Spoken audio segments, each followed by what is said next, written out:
ඉතින් මේ ගහේ මේ මල ඔයාලට මතක ඇති. මෙන්න මම උදේ මණ්ඩු පොඩ්ඩක් දැම්මා. මේ පායපු මල ඔයාලට මතක ඇති. මෙන්න මේ පොඩි වලදින් එකක් තියෙනවා. පේනවනේ. ඉතින් ඒකයි මම ඔයාලට කියන්නේ අනිවාර්යෙන් මලක් හදාගන්න. මොකද මේ ඊට තෝරලා තියෙන ප්‍රමාණය තමයි ගොට්ට දාලා මේ ගහේ හැටියට සාමාන්‍යයෙන් ඊට තෝරන්න ඕන ප්‍රමාණය තමයි මම මේ තෝරලා තියෙන්නේ. ඒක ගහෙන් ගහට වෙනස්. මොකද ඔයාලා මේ පාස් කරලා බලලා ඊට පස්සේ මේ මල හදනවා මේක තමයි ක්‍රමය කියලා. ඒක වැරදි. එහෙම වුණොත් එහෙම මේ ඒක අවුල යන්නේ මට නෙවෙයි ඔයාලට. මොකද ඒක හින්දා අනිවාර්යෙන් මේ කියන ටික ඔයාලා අහගන්න ඕනි. මේ මොකද දන්නවද? නැත්තම් මගදී අනා ගන්න. මොකද මල ගොට්ට දානකොට මෝරණ ගහක ඉටි තියෙන්න ඕනේ මෙන්න මේ ගාන. මේ ගාන කියන්නේ මේක සාමාන්‍යයෙන් අඟල් 7ක් 8ක් වගේ. අපි බලමු මෙහෙම බැලුවොත්. ඔව්. අඟල් 6යි 8ක් වගේ තමයි අඟල් 8ක් වගේ තමයි තියෙන්නේ මේ ගොට්ට දාපු දවසේ. මම උදේ මේ වාජනයක් එල්ලුවේ. හවස තියෙනවා. ඉතින් මේ මොකද කඳුළු වැටෙන විදිහට තමයි මේක මේ එල්ලන්නේ වාජන. නැතු මේ ලොකු යෝගෙන එල්ලන්නේ. මේක නම් මල්ලිය ගොඩක් කපන්න නෑ. ඒ ගහේ හැටි. මේ වගේ ගහක මේ සාමාන්‍යයෙන් මල මෝරණ මල මේ ගොට්ට දානකොට ඉටි තෝරන ප්‍රමාණය තමයි මේක. දැන් අනිත් ගස් වල එහෙම නෙමෙයි ගහින් ගහට වෙනස්. අන්න ඒක තමයි ඔයාලට වැදගත් වෙන්නේ. මොකද දන්නවද? මල් පදම කියන එක ඔයාලට තාම අහුවෙලා නැහැ.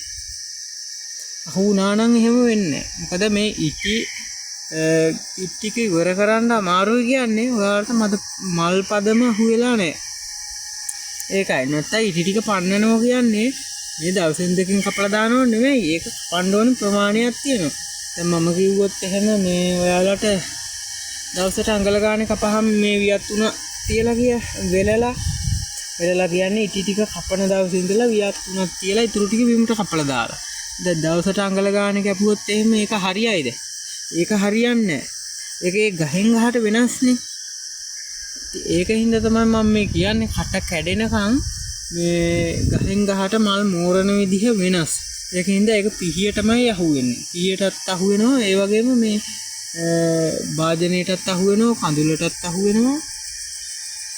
ඒක දැනගන්න පුළුවන්. මෙහෙට නම් මේ දැන් අඳුරුයි. මේ වැදගත්ම දේ තමයි ඔයාලට මේක මොකද මම මේ පෙන්වන්න ඕන වීඩියෝ එකක් මේක ඔයාලට. මොකද මේ හේතුව දැන් අඟල කැපුවා කියමුකෝ දවසට. උදේට අඟලයි හවසට අඟලයි. ඒකට අඟල් 2යි. දැන් අඟල් 2ක් කැපුවා කියන්නේ ඒ අඟල් 2 උදේට අඟල් 3මාරක් විතර ඇදිලා ආය. ඒ සමහර ගස්වල විතරයි ඒක. අන්න ඒකයි මම කියන්නේ මල් පදම අහුවෙන්න නම් මම පළවෙනි වීඩියෝ එකේ ඉඳලා මේ කියලා මට දැන් එපා වෙලා තියෙන්නේ. අවුලක් නැහැ. ඔයාලා මලක් හදන්නනේ ආසායට අනිවාර්යෙන් කියලා දෙනවා. කියලා දෙනකොට ඉතින් තේරෙන විදිහට කියලා දෙන්නත් එපා. නැත්තම් මේ මචං මේක තියහන් අරක තියහන් මෙන්න බඩු හරි කියලා මේ බුරු කියන්න ඕනේ නෑනේ.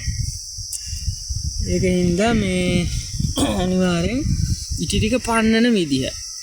ඉටි ටික පන්නන විදිහ කියන්නේ ඉටි තෝරන්න ඕන ප්‍රමාණය තමයි මේ ගහේ තෝරන්න ඕන ප්‍රමාණය තමයි මෙන්න මේ ගාන. කියන්නේ ගොට්ට දානකොට එතන ඉඳලා තමයි ඉතුරු ටික මේ පොඩ කපන්නේ. ඒකත් මෝරනවා නම් පොඩ්ඩක් වැඩි කරන්න ඕනි. ලායි නම් පොඩ්ඩක් අඩු කරන්න ඕනි කැපිල්ල. අඟල් භාගයේ අඟල වගේ දවසට කැපෙන්නේ. දවසට අඟලක් කැපෙයි ඕන. මේ සයිස් මේ මලේ මේ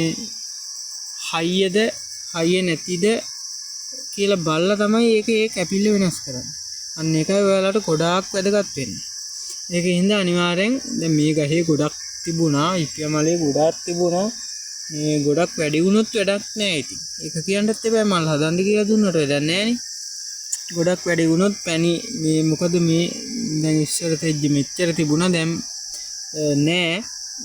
දැන් තියෙනවා ඒකට මේ පැණි ගතිය අඩුයි. ඒක ඉතින් කඳුල වැඩි වුණාම ඕනවට වඩා ඕනම දෙයක් ඕනේ නැහැ කියන්නේ ඒකනේ. කඳුල වැඩි වුණාම අනිවාර්යෙන් එහෙම වෙනවා.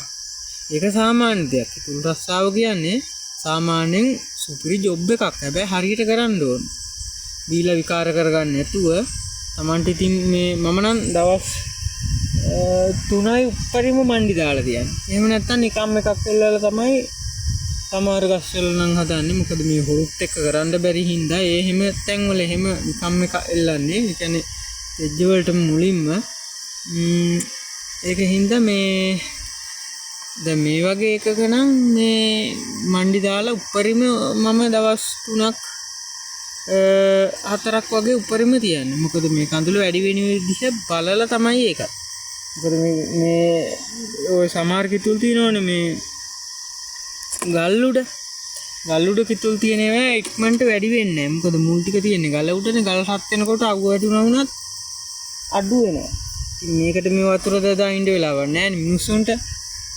ඉතින් ඒක හින්දා මේ ඉතින් කොල්ලන්ට වැදගත්ම ඕනිම ටිකක් තමයි මම මේ දැන් අද කිව්වේ. ඒ වගේම තව ඉස්සරහට මේ ඔයාලා සපෝට් එකක් දෙනවා නම් අනිවාර්යෙන් මේක මගේ හොඳට නෙමෙයි කරන්නේ ඔයාලගේ හොඳට විතරයි. මොකද මම අමතර රැකියාවක් කරනවා මගේ තේ රැකියාව. ඒකට අමතරව තමයි මම මේක කරන්නේ. ඉතින් මේකෙන් ඔයාලට සෙතක් වෙනවා මටත් ඉතින් ඇති දෙයක් නම් නෑ තවම නම්. ඉතින් අවුලක් නෑ අවුලක් ඇත්තෙම නෑ.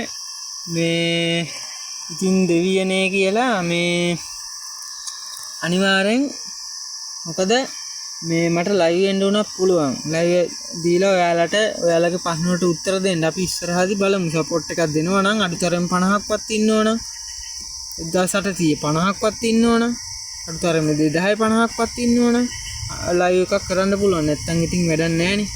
නේද? කෙනෙක් දෙන්නෙක් ඉඳලා වැඩක් නැහනේ.